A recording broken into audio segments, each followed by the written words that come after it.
Proton Design is the select group of men and women within Proton who delves into the aesthetics of all our products, who energizes the DNA, creates the way forward, conceptualize all the products that we plan from now going forward.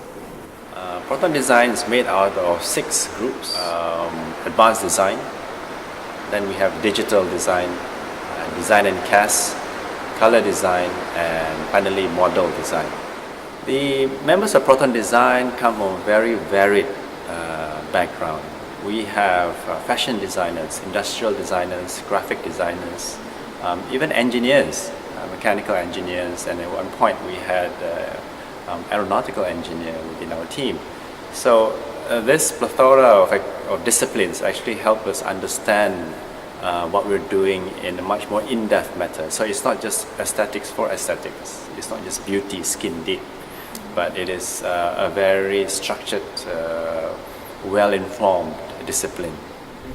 All of the teams are managed by studio management, who oversees all the infrastructure and manpower requirements for the group.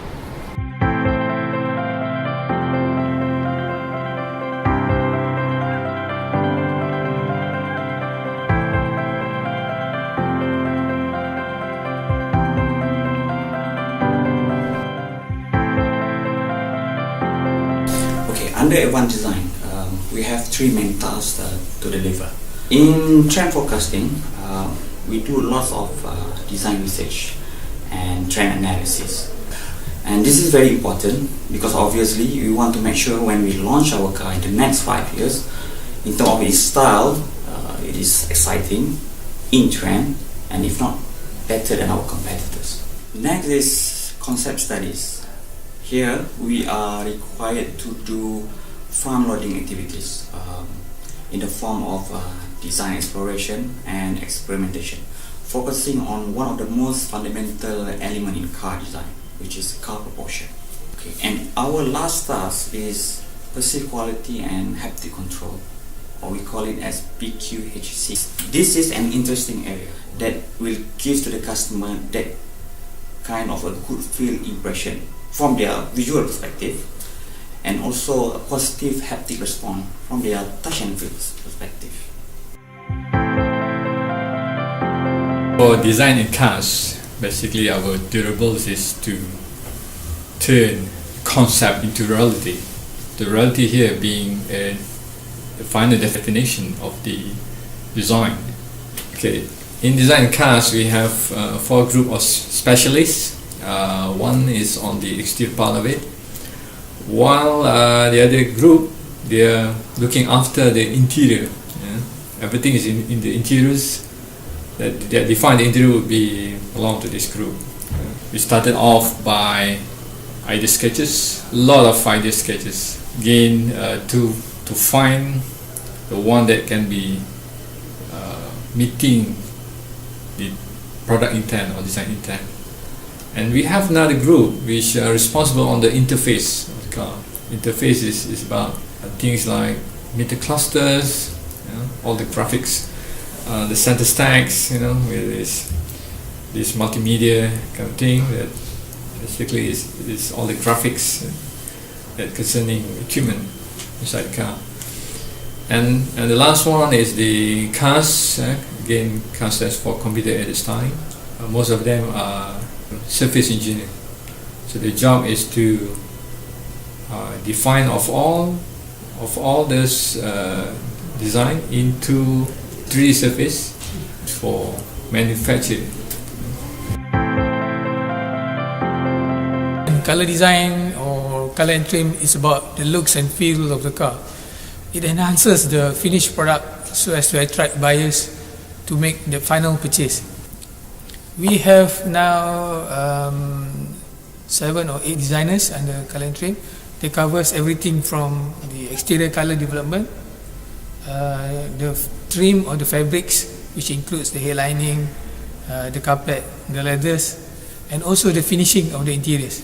That includes the texture development or the surface finishing of the interior. So basically what you see, the looks and feel or the appearance of the vehicle, the total vehicle, both the exterior and the interior. the lightings that most people are not aware, the carpets, the gloss level, all the small details in the car goes under color centering. So anything that you touch and feel that you can see in the car covers under color entry.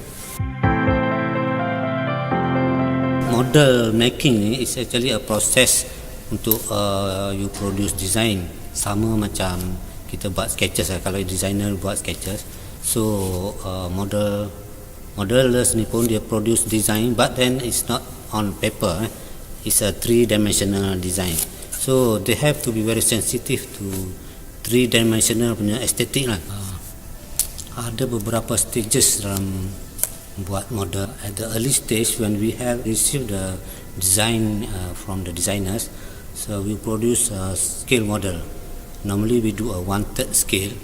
For early development, we prefer to use clay because clay is easy to work with. But then later stage, we use more stable material. We can produce 2 full scale model at one time. The second stage is for model approval. This 2 model is a solid 1:1 scale exterior model. At the same time, the engineers will do a technical study. So we have to include all the feedback into the model. When we present the model for the model approval, it includes all the feasibility studies shortlisted again into a one final model, which we call a model fix. So for model fix, we produce a very detailed model. Normally for this stage, I would say 80-90% feasible for production. We have to get some components from the model vendors, like the headlamps, side mirrors, door handle, component like that. Most of them are very experienced modelers. They used to work with companies like Mitsubishi or some of our consultants. So they gain experience through on-job training overseas.